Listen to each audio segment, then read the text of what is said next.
Salut et bienvenue à tous à la deuxième partie de notre formation Angular niveau débutant que j'ai nommée architecture. Ainsi, elle est structurée comme suite. Nous allons voir le schéma représentatif d'Angular, de l'architecture d'Angular. Nous allons voir par la suite les différents éléments qui constituent ce schéma, tels que les modules, les components, les templates, les metadata que nous allons expliquer.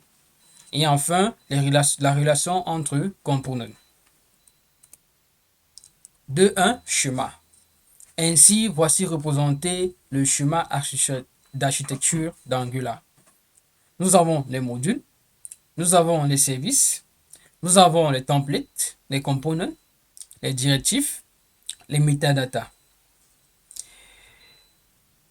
Comme vous pouvez le remarquer, il existe un lien entre le service et les components. C'est pour ça que vous allez voir cette histoire de petits roues dentés ici et là, qui montre le lien qui existe entre le component et le service grâce à l'injecteur. Nous avons aussi le lien entre le template et le component. Ensemble forment ce qu'on appelle les web components. Vous pouvez constater qu'ils sont aussi également liés et de façon ils sont en train de communiquer grâce à ce qu'on appelle les event binding, les property binding. Et aussi nous avons au milieu là ce qu'on appelle les metadata, qui est aussi une manière de les lier, que nous allons expliquer dans les chapitres suivants. Nous avons également les directives et le template. Comme vous pouvez constater, vous voyez cette flèche qui montre la liaison qui existe entre le template et les directives. Nous allons mieux comprendre ça dans les chapitres suivants, comment cette liaison est faite.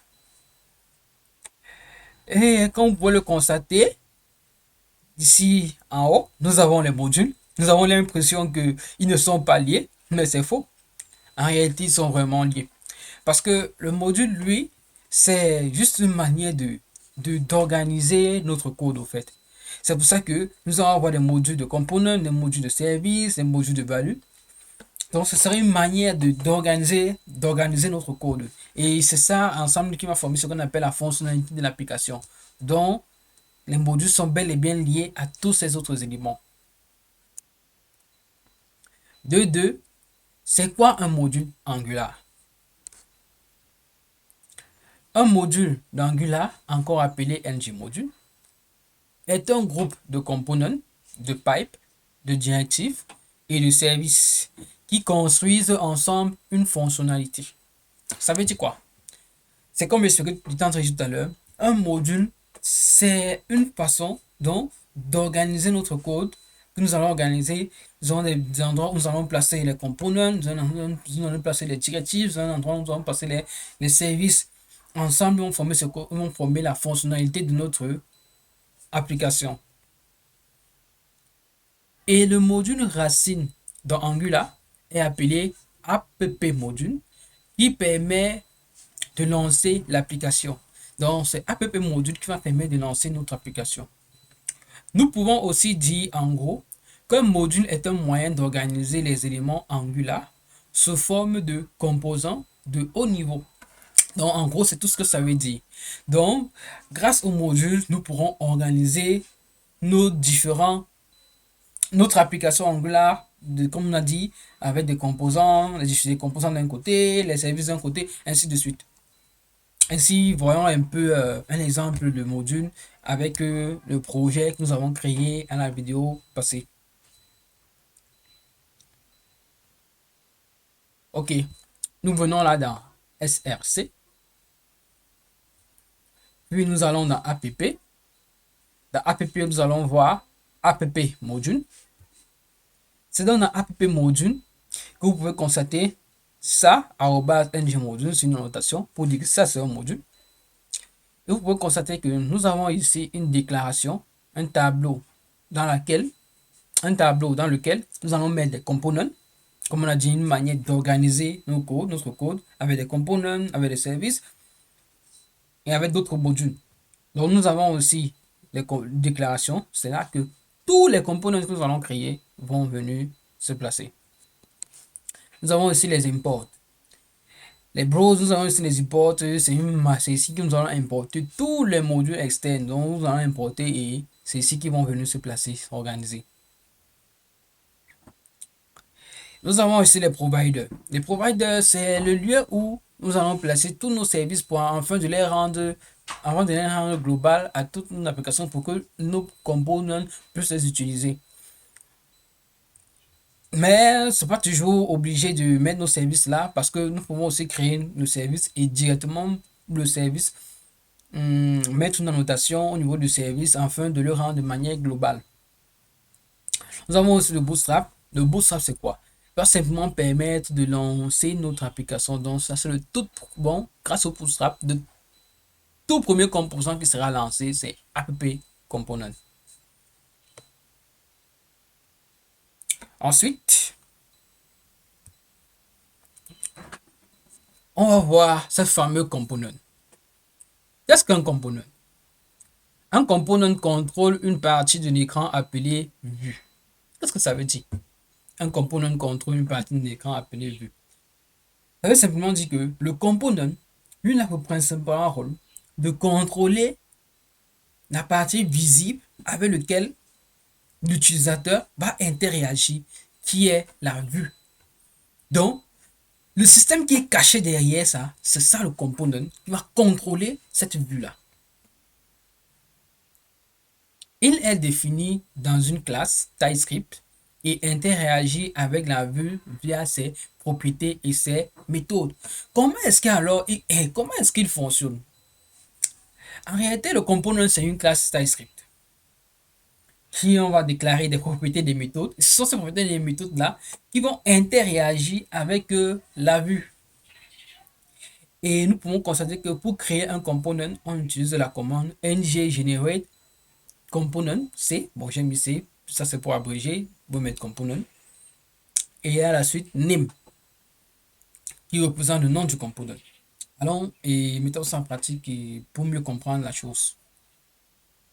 Venons toujours dans notre fameux projet que nous avons créé.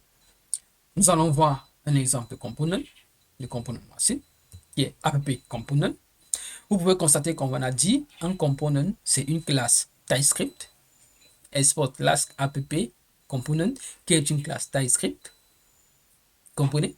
Maintenant, pour qu'on puisse dire que ça c'est un component, on va utiliser ces metadata qui est une annotation @component qui va permettre de dire que non, cette classe-ci, Angular, cette classe-ci que tu vois là, c'est un component.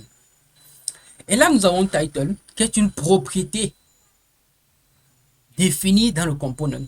Et cette propriété qu'on pourra exploiter au niveau de notre vue pour la rendre visible.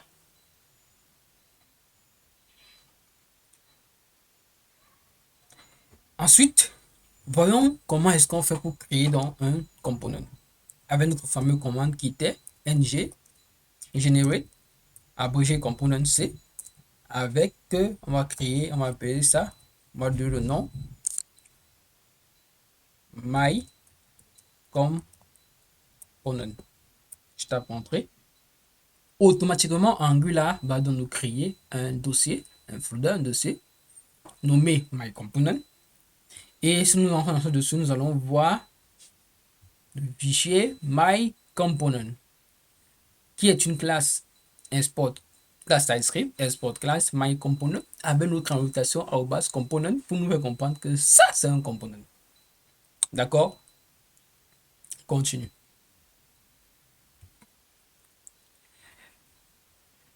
Deux 4. Qu'est-ce qu'un template? Le template est la partie visible d'un component. Il ressemble à du HTML normal à quelques différences près. C'est ça. En réalité, le template, c'est la vue. Et c'est elle qui est contrôlée par le component. Donc, c'est la partie visible de notre component. Et il ressemble à du HTML, mais avec quelques différences près. On va voir ça tout à l'heure. Allons-y. On voit un exemple de template. Nous prenons notre exemple que nous venons de créer, le component que nous venons de créer. On va entrer dans my component, component.html. Vous allez constater qu'ici, nous avons une balise P qui représente un paragraphe. Donc, si vous n'allez pas trop voir la différence, parce qu'on dit ça à quelques différences près, c'est du HTML à quelques différences près. Nous allons venir dans le app component html.html vous allez voir ce que nous sommes en train de dire. Pourquoi est-ce qu'elle représente quelques différences? Après, vous allez voir des éléments qu'on n'a pas l'habitude de voir dans du HTML de base que nous connaissons tous. Voilà. Vous allez voir ici la propriété title que nous avons vu tout à l'heure là. Là, c'est la propriété title. Vous voyez ces deux accolades ici. Ce sont ces deux accolades qui vont permettre de visualiser le contenu initialisé de cette propriété. Donc, vous ne pouvez pas voir ça sur du HTML de base. Des trucs comme ça.